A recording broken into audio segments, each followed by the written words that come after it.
as we look ahead to the less than 7 weeks we have going forward until the Common App opens on August 1st, we've got a lot of work to do. Hello, and welcome to the Admittedly podcast. My name is Thomas Caleel. I'm the former director of MBA admissions and financial aid for my alma mater, the Wharton School at the University of Pennsylvania. In this podcast, I don't promise easy answers or quick fixes, but I will use my decades of experience to help you achieve your education goals. Now let's get started. Hello, and welcome to the Admittedly podcast. I'm your host, Thomas Caleel, and today I'm talking to rising seniors and their parents. That's right. Juniors, congratulations. You've made it through this year. It's the hardest year you'll have to face, and I hope that you did it with flying colors. As we look ahead to summer, as we look ahead to the less than 7 weeks we have going forward until the Common App opens on August 1st, we've got a lot of work to do. Parents, you're probably looking and saying, how do we get this done? What's our next step? There's so many moving pieces here. So today we're going to talk about some of those moving pieces. We're going to talk about what you need to think about, what you need to plan to do, and how to execute. This time is absolutely critical. I know I'm going to get a lot of grief about that statement on social media, but the fact is, this is where we really dig in. This is where we take everything you've done for the last 3 years or more and synthesize it. We're seeing a lot of students right now coming into our Early Edge Plus program, seeing a lot of students in our comments and our DMs saying, I've got all these things, but like, what do I do with it? What do I do with these experiences and this education and all of these things? This can be a very overwhelming point for you. And for parents, I know it's hard to watch your rising seniors struggle a little bit, try and figure this out. And so we want to be in a supportive role, but also help provide some architecture and framework if possible. So we've got, like I said, about 7 weeks until August 1st. What are we doing until then? So first thing, we're looking at our testing. Testing is becoming critical now in this time of grade inflation. And so look at your SAT, look at your ACT, and be smart. Do you need to retake it? If you need to retake it, do you have the proper support? If you can afford it, get a private tutor. This is not time to take general classes or try and self-study. You need to ace this. If not, look at Khan Academy, look at peer tutoring, look at free resources you can use, form study groups if you need to. But we really need to crush this test. For those of you listening who are not juniors yet, or rising seniors yet, I want you to read. You have to read this summer. You cannot let your brain atrophy. It's really, really important. So testing, we're locked in. We're probably registered for an August test, maybe a September and or October test, just to hedge if you can. But I want you planning ahead and making smart decisions. You cannot cram this in a week. You need to do steady progress, ideally every day. Get up a little bit early, spend an hour every day working on this, working problems, but not just working problems blindly, learning how to identify problem types, learning where your weaknesses are, and addressing those head on. Next thing we need to think about, and I like to work backwards on this, right? A lot of people jump in, they'll try and start writing their personal statement. To me, it's very hard to write a personal statement without your strategy and without pulling these things together. Now, what I recommend is really stepping back right now and thinking carefully about intended major. What do you intend to study? And then think about the schools that fit you best. So some of you, I know you know your early decision or early action or restrictive early action school. Congratulations. Others are still really wrestling with that. If you have school visits lined up, go ahead and take advantage of that. Take your notes, all the things I've talked about on prior podcasts. Be very critical about your experience. Think carefully about, do I see myself here? If you're not able to, in terms of time or resources, go visit schools. You can certainly look at schools around you that are analogous in size or type, state school, private school, small school, just to get a sense of, okay, this is what this environment might look like. I want you to go really deep. I want you looking at the courses you will take. I want you to map out what courses you might take if you major in this at that school. You can sometimes reach out to the school and ask if there's a liaison in the department to talk to you about, okay, this is what professors are studying. This is a teaching modality. It's not always going to be the case that they're going to respond to you, but it's certainly worth a try. I then want you looking at extracurricular activities. How are you going to get involved in campus? What are some things you're going to continue from now? And what are some things that you want to try that are new and exciting? It's part of the great parts of going to a university is that you get to do interesting new things. So don't just put yourself in a rut of doing the exact same thing. Make sure you identify one or two things that are new and fresh and will challenge you. Finally, I want you to think about the environment, right? East Coast, West Coast, South, Midwest, temperature, rural, urban, suburban. What is the modality that works best for you? And you need to be honest here. Talk to a lot of students that will tell me, and this will sound familiar to a lot of you, doesn't matter where I go as long as it's a good school. And sure, that'll hold up for maybe the first semester or so, and then it's going to weigh very, very heavily on you. So I need you to be honest, because at the end of the day, you, the student, are the one who's going to be at this school for the next 4 years. So you need to be honest with yourself about what this looks like for you. Parents, we want to be supportive here. We want to be honest, I think, with our children. We don't want them chasing dreams that, if you know that under no circumstances will you allow your child to go across the country from, let's say, East Coast to West Coast, let's identify that early on, and let's make sure that we're not just chasing ghosts here, that we're really dialed in and focused. Now, once you've ideally identified your early school, one thing that you can do is look at their supplement questions from last year. Now, be very careful, because there is a chance this year, with all the upheaval that's going on in higher education, that the schools may change their supplement essays. So do not start writing your supplement essays, but you can use prior year's supplement essays to really kind of suss out, okay, what is the school looking for? Because the schools use the supplements to really communicate things about their values, about the school, and about the community. So if you look at, for example, Dartmouth's supplement essays from last year and let's say Stanford's, two very different modalities, two very different approaches. You're going to have to think very differently about that.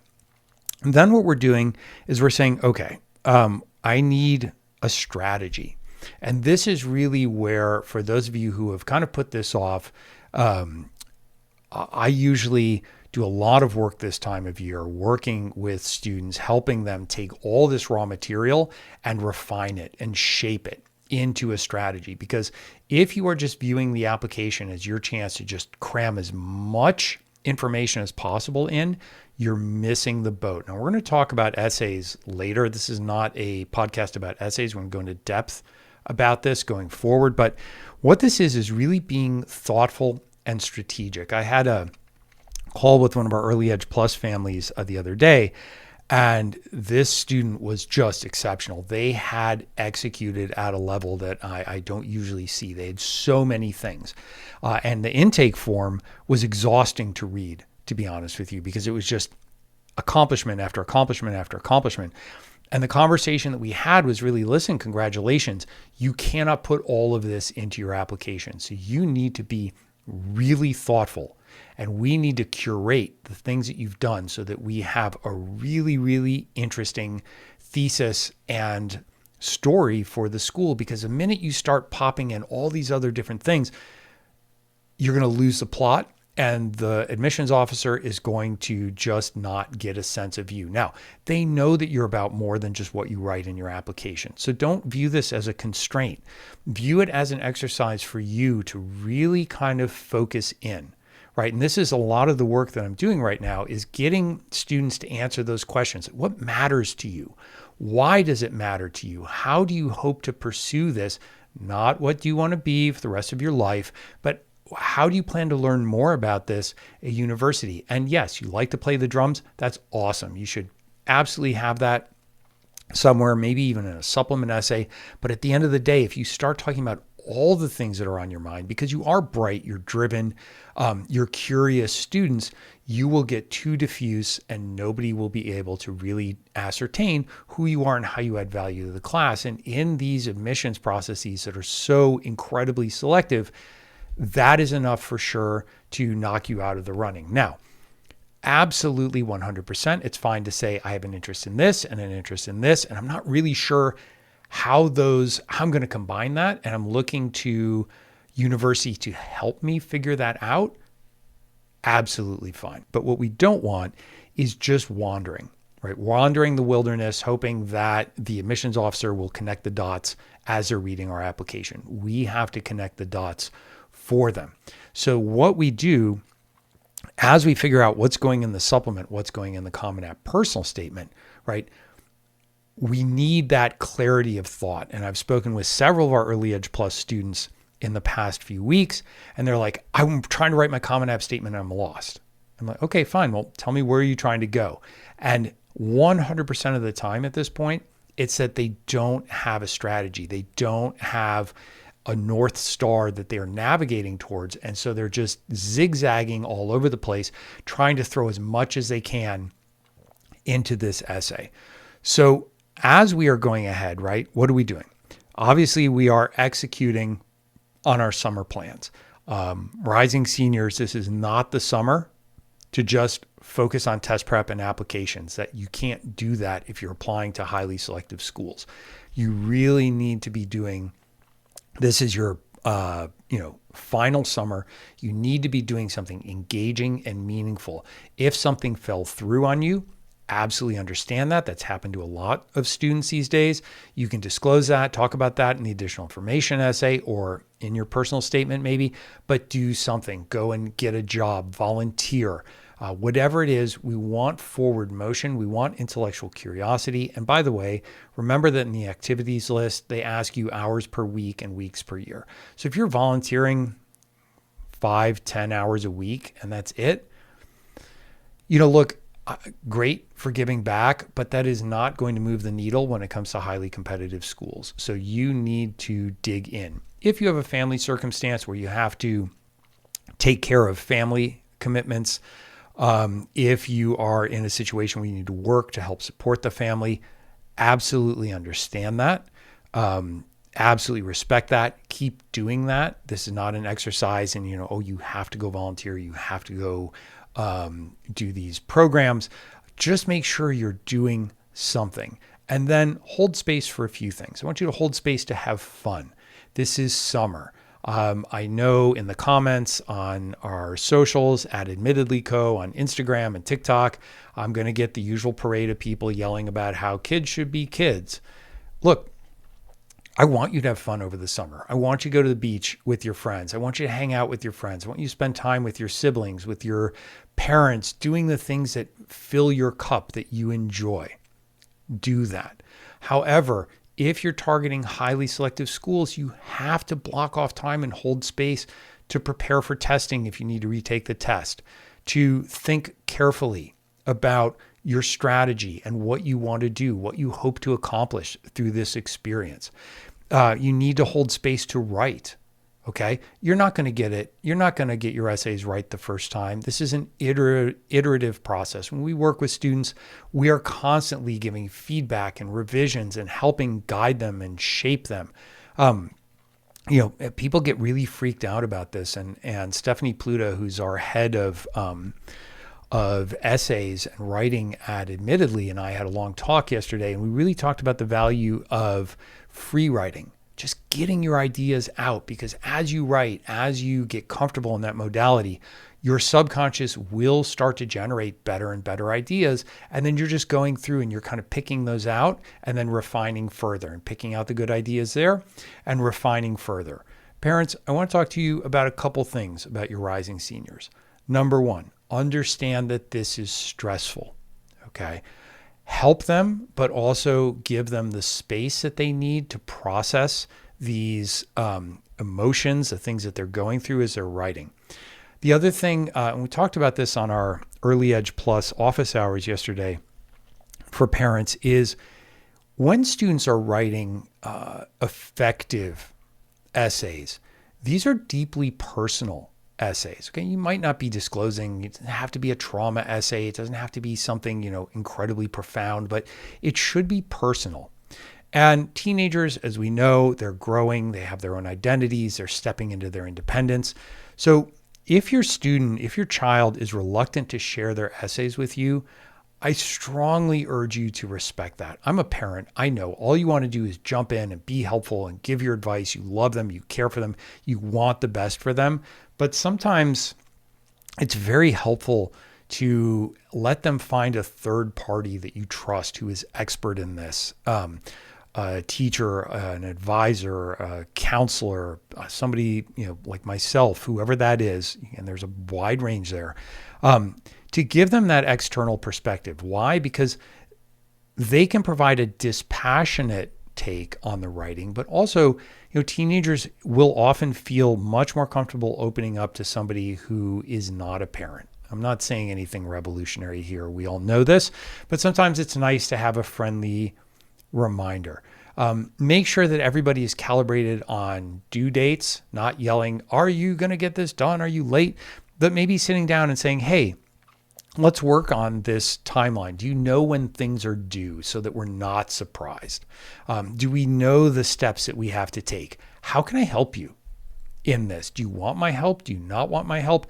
Because really, when we think about it, in a year and a half, they're going to be headed off to college. They're going to have to make their own decisions. And so allowing them that autonomy, allowing them to step into that and feel a sense of ownership in this process is absolutely critical. By now, I hope you've set up your Common App accounts and you're starting to do the data entry. Don't enter things like activity lists or recommenders because that will be wiped out on August 1st when the Common App resets. But you can certainly do basic data entry into the Common App at this point. We are at an important inflection here. We want to get things done soon, if possible. If you have, though, for example, a major summer activity, you can't start writing until you're at least halfway to 3/4 through that, because that activity is definitely going to change you and shape you. If you're writing your Common App essay on something that happened in the past, okay, we'll talk about this a lot more. You can start ideating and writing things down now. We want to try and avoid the situation where you are cranking on your essays during the school year because you're going to get very busy very quickly. But at the same time, everybody's ready to write at a different time, at a different pace. So honor that. Don't force the writing. Get a good third-party perspective on it. And then you can kind of get a sense of where you need to be and where you need to go through this. This is a critical time, and we have definitely made a lot of big improvements and big changes with families, with students at this critical juncture. It's not too late to shape your narrative and really put yourself on the right path, but you do have to get started now. At Admittedly Co., we're here to help you. Please continue to subscribe to the podcast. Follow my social media at Admittedly Co. on Instagram and TikTok, where I post daily content that will help you. Visit our website, www.admittedly.co. We have a tremendous amount of resources there, absolutely free, that you can download, view, and read. And then always our monthly free webinars that we invite you please to participate in, because there's a lot of content there, and we always do Q&A at the end. You may see your question get answered. Thank you for listening. Appreciate you. At Admittedly Co. on Instagram and TikTok. If you have thoughts, comments, concerns about what you're stepping into, rising seniors, for this summer, please let me know. I would love to hear from you. Thank you for joining us today. Please take a moment to subscribe to the Admittedly podcast and download this episode. I welcome you to share your thoughts and questions with me. You can find us on social media at Admittedly Podcast. I look forward to continuing our journey